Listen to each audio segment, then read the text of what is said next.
Welcome to another deep dive on Books and Bites. All right. Today, we're going to be diving into Atomic Habits by James Clear. Yeah, this is a good one. It is. And, we chose this one because you are really interested in building a system for positive change Absolutely. and understanding the science behind how habits work. The science of it all. Yeah, for sure. So let's get into it. Okay, sounds good. One of the things that struck me right off the bat was this idea of atomic habits themselves. Oh, yeah. It's not about like these huge leaps or overnight transformations, right? Right. It's those tiny 1% improvements that compound over time. It's the little things, yeah, and they add up. They do. And that's where this idea of focusing on systems rather than goals comes in. Yeah, he makes a really good argument about that. Instead of, obsessing over specific outcomes, we should be concentrating on building systems of small habits that will lead to the results we want. Can you give me an example of what that system-focused approach looks like? Sure, yeah. So, he uses the analogy of the British cycling team, and they went from being relatively unknown to dominating the sport. Wow. And they did it by implementing tiny changes in every single area, from nutrition to equipment to everything. Wow. Individually, those changes seemed insignificant. Right. But together, they created a system that just led to incredible success. It's so interesting how those tiny little things can add up to be something really significant. Yeah, 1% better every day. And I think this speaks to the power of consistency. Oh, for sure. It's not about being perfect. Mm-hmm. It's about showing up day after day Right. and making those incremental improvements. Yeah, and that consistency is really fueled by understanding how habits work at a deeper level. Right. And so for that, he introduces the 4 laws of behavior change. Okay. Make it obvious, make it attractive, make it easy, and make it satisfying. The 4 laws. Yeah, and these laws act as guidelines for building good habits and breaking bad ones. So let's start with make it obvious. What are some strategies for making those desired habits more apparent in our daily lives? Well, he suggests starting with something called a habit scorecard. Okay, a habit scorecard. And what that is you write down your daily habits and categorize them as positive, negative, or neutral. So it's about becoming aware of what we're already doing. Exactly. You got to know what your baseline is before you try to change anything. And once you're aware, what can you do? Well, then you can use implementation intentions, which involve planning out your habits in detail. Interesting. So instead of saying, I'll exercise more, Right. you would say something like, I'll go for a 20-minute walk in the park every morning at 8 a.m. So you're taking the decision-making out of it. Yeah, exactly. So that you're more likely to stick with a habit. Makes it automatic. Okay, what else? What other strategies are there? Another one he mentions is something called habit stacking. Habit stacking. Okay. And that is when you link a new habit to an existing one. Oh, I like that. So you could say something like, after I brush my teeth, I'll meditate for 5 minutes. I love that idea. Yeah, piggyback off something you already do. It's all about creating those cues and triggers that make good habits automatic. Yeah, it's all about your environment, too. Okay. We're much more likely to stick with habits that are easy and convenient. Right. He really emphasizes designing our surroundings to make good habits effortless and bad habits more difficult. If you want to eat healthier, having fruits and vegetables already available and putting the junk food out of sight, Exactly. you're setting yourself up for success by shaping your environment to support your desired habits. That's the idea. This is really resonating with me. Good. I'm starting to see how powerful these seemingly small changes can be when you actually apply them consistently. Yeah, it's all about consistency. It is. That's just the first law. Oh, right. We have 3 more. We still have 3 more to unpack. Okay, I'm ready. What's next? Okay, so the next law is make it attractive. Make it attractive. What does that mean? Well, this is all about tapping into our motivations and desires. Okay. We are more likely to stick with habits that we find enjoyable and rewarding. Right, of course. So he suggests a technique called temptation bundling, Temptation bundling. What's that? where you link an activity you want to do with something you need to do. Like watching your favorite TV show only while you're on the treadmill? Exactly. There you go. So you are pairing something pleasurable with something that might feel like a chore to Got it. make the habit more appealing. I see. And don't underestimate the influence of your social environment. Oh, interesting. Yeah, we tend to adopt the habits of the people that we spend the most time with. Oh, that's very true. Yeah, So if you want to read more, you should surround yourself with bookworms. exactly. Our social circles have a significant impact on our behaviors and beliefs. It's about creating that supportive environment that encourages the habits that we want to develop. Absolutely. It sounds like make it attractive is all about finding ways to make those habits that we want to build more enjoyable. Yeah, make it fun. And less like something we have to do. Yeah, exactly. Okay, so what about make it easy, the third law? Okay, so this principle focuses on reducing the friction associated with good habits Okay. and increasing it for bad ones. So the easier a habit is to perform, the more likely we are to stick with it. Exactly. This is where the 2-minute rule comes in, right? Yeah, he talks about that. Starting with a very small version of the habit to overcome that initial resistance. Exactly. If you want to start meditating, begin with just 2 minutes a day. You want to write a book, start by writing a single sentence. That's a good one. Yeah. It's about building momentum Yeah. by starting small and gradually increasing the difficulty as you go. And remember, it works both ways.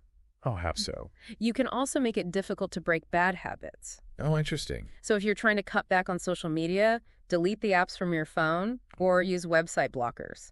Interesting. So remove those temptations, make it less convenient to engage in the habits you were trying to break. You got it. You're creating an environment that supports your goals, both by making good habits easier and bad habits harder. That's the key. These first 3 laws provide such a practical framework for taking control of our habits. Yeah, they're really useful. But what about the final law? Make it satisfying. This one is all about making sure your good habits are rewarding, Okay. so you're motivated to continue them. Right, because if it's not enjoyable, you're not going to stick with it. Exactly. So one of the most effective strategies is using a habit tracker. Oh, like a visual tracker. Yeah, you see your progress visually, like marking off days on a calendar. I like that. It can provide a sense of accomplishment and motivation. Like you're getting that little dopamine hit that reinforces the behavior. Exactly. Very cool. Very cool. And then what about accountability? Oh, that's huge. Is it? Having a friend, a coach, or a mentor who supports your goals can make a huge difference in your ability to stick with your habits. So having someone to celebrate your wins with and help you through those challenging moments can be really motivating. Absolutely. It's about creating a system of support to help you stay committed to your goals. This has been such an insightful discussion. Good. I'm glad. We've explored the power of atomic habits, the importance of focusing on systems, and the first 3 laws of behavior change. Right. But there's still one more crucial element to discuss, and that's identity. So how about we delve deeper into this concept of identity and how it relates to building lasting habits in part 2 of our deep dive. All right. Sounds good. We left off talking about how our habits are really a reflection of our identity. Yeah, it's a really powerful shift in thinking. It is. James Clear argues that true lasting change comes from changing our beliefs about who we are. So instead of focusing solely on what we do, Right. we need to consider who we believe we are. So it's not just about, I want to exercise more. Right. It's about, I am the kind of person who prioritizes their health and well-being.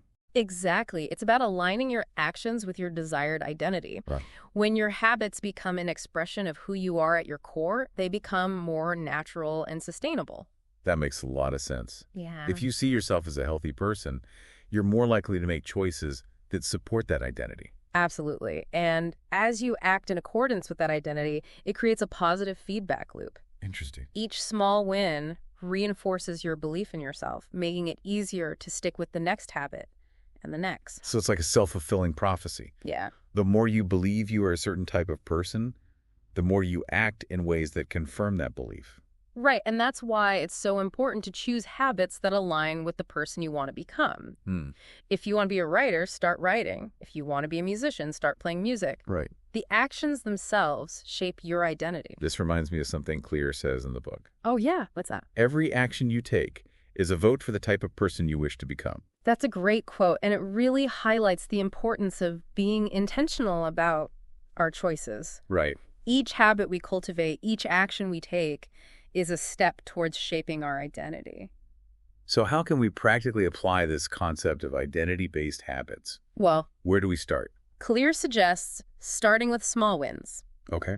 Choose one habit that reflects the identity you want to embody and focus on mastering that habit. Okay. It doesn't have to be a huge change, Got it. but it should be something that aligns with your desired self-image. For example, if you want to become a more organized person, you could start with a habit of making your bed every morning. Exactly. It's a small action, Right. but it reinforces the identity of someone who values order and structure. Okay. And as you consistently make your bed, you start to see yourself as that kind of person, which makes it easier to adopt other habits that support that identity. So it's like building a foundation. Yeah. Once you have that solid base, It's easier to add on other layers. And remember, identity is not fixed. It's something we can actively shape and mold through our choices and actions.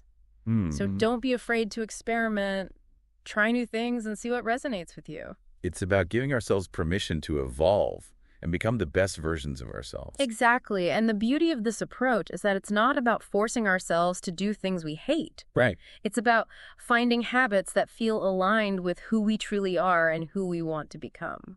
This has been such an eye-opening conversation. Good. I'm glad. We've explored the power of atomic habits, the importance of systems thinking, the 4 laws of behavior change, and the transformative power of identity-based habits. We've covered a lot.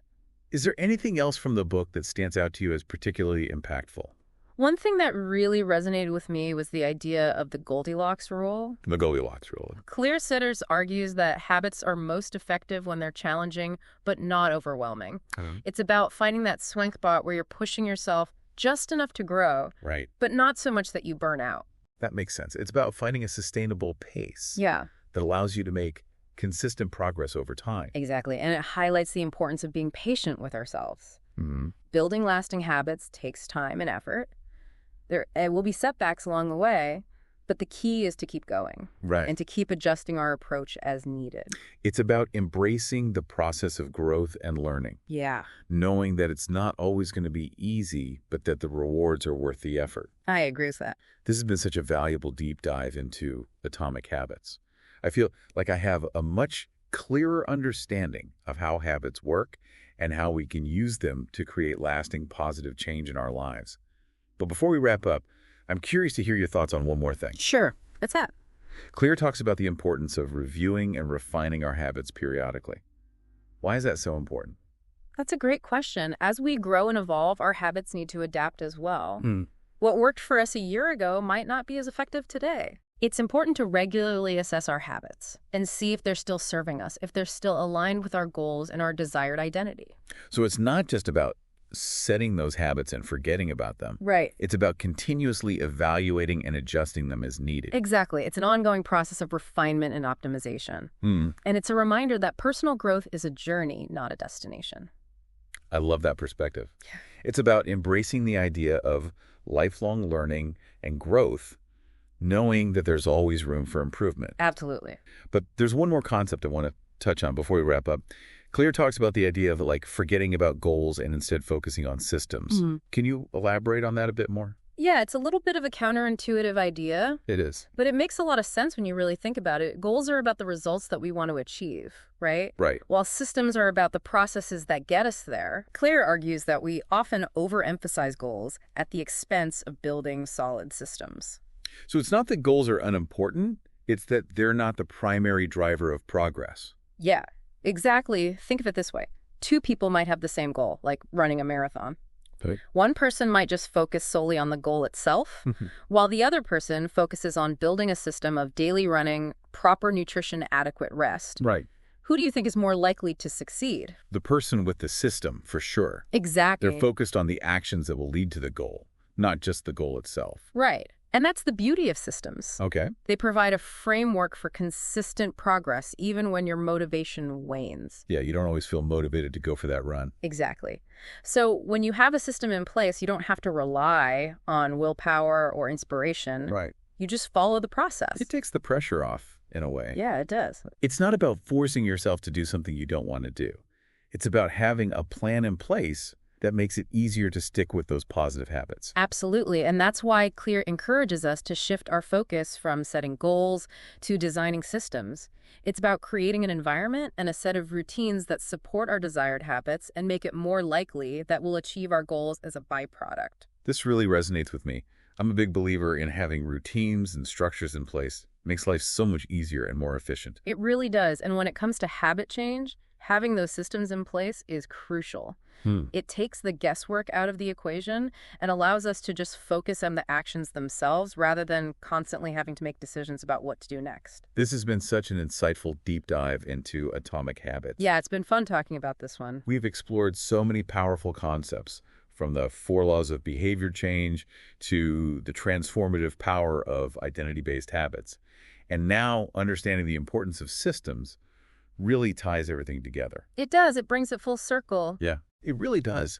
It's about creating a holistic approach to personal growth, one that's grounded in consistent action, supported by a strong sense of self, and guided by a set of principles that make success more likely. I like that. This has been an incredibly valuable conversation. If you're listening and you are looking to make lasting changes in your life, I highly recommend picking up a copy of Atomic Habits from the link in the description. Get good read. It's a practical and inspiring guide that can help you design a life that you truly love. And don't forget to subscribe to Books and Bites for more insightful book summaries. Until next time, keep those atomic habits building.